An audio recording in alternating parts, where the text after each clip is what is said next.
নমস্কার, আমি ডক্টর পল্লবিকা মন্ডল। আমি একজন সার্জিক্যাল অনকোলজিস্ট, পিয়ারলেস হসপিটালের সাথে যুক্ত।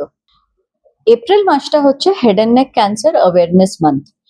তো হেড এন্ড নেক ক্যান্সার বলতে আমরা কি কি বুঝি?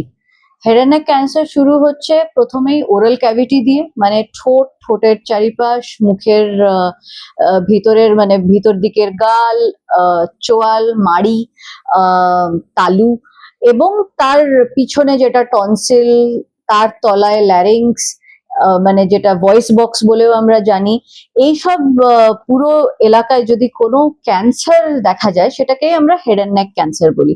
তার সাথে সাথে কিছু কিছু জায়গা আছে যেটা এই জায়গাটার এই এলাকার বাইরে, যেরকম থাইরয়েড ক্যান্সার, সেইটা কিন্তু আমরা ঠিক যদিও সেটা হেড অ্যান্ড নেক মানে মাথা আর গলার ক্যান্সারের এলাকায় পড়ে, কিন্তু সেই জিনিসটা আমরা আর অন্য সময় আবার ডিসকাস করব।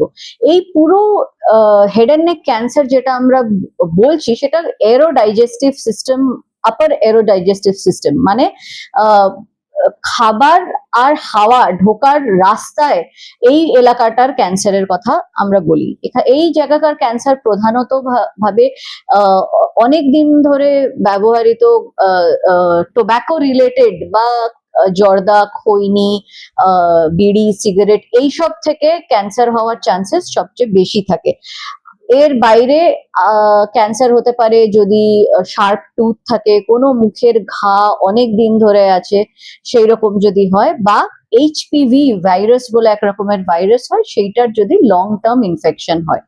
তো এপ্রিল মাসে আমরা বেসিক্যালি এই হেড এন্ড নেক ক্যান্সারের কিভাবে নিয়ন্ত্রণ করা হবে, কিভাবে স্ক্রিনিং করা হবে, আর কিভাবে চিকিৎসা করা হবে, এই নিয়েই আমরা ফোকাস থাকি, আর সেটারই আমরা ভিডিওস বানাবো।